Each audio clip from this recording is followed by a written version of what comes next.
Hello snowboarders of the internet, I'm your host Avran LeFeber, and in this video we'll be reviewing the Ride Algorhythm. Yes, this is the board that replaces the Machete GT because that thing sucked.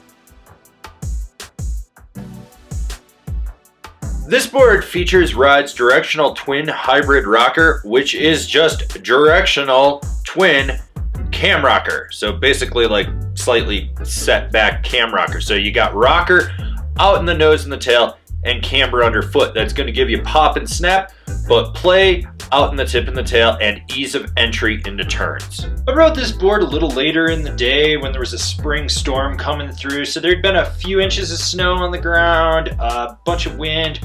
It's a little flat light, visibility was kind of shit, but there'd be these pockets that would come in and just light up everything so you could see what you were doing. You know, a lot of chunder, scree, shit like that. And I rode this board with my K2 Thraxis boots and my K2 Indie bindings. This board has a middle of the road, all mountain freestyle flex, you know. Even though it's a directional twin, still seems consistent all the way through. There's not anything that felt different with it. There's a moderate amount of torsional flex. There's a nice sweet spot out in the tip and the tail that you can really press into and drive with if you want to.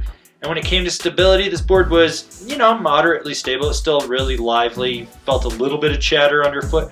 Not enough to really fatigue you, and when you're in rutted out terrain, it didn't get bucked around. It did what you needed it to do.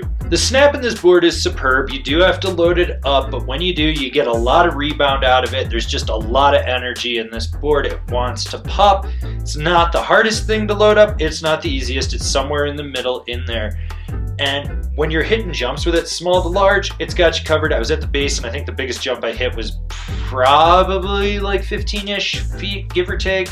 Sounded a little deep on that thing, so it might have been a little bit bigger.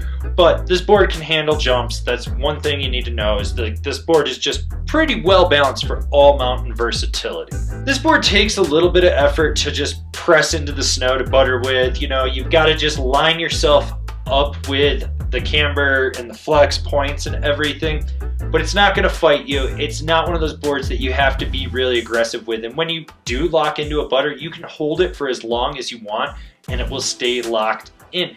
When it comes to jibbing, it gets the job done. It does not suck. It's actually, you know, kind of fun for a directional twin to actually go jib with. It's one of those boards when you're cutting through the park, if you want to hit a feature, you can. Does a good job. You know, that camber profile through the middle locks into features. It holds it down well.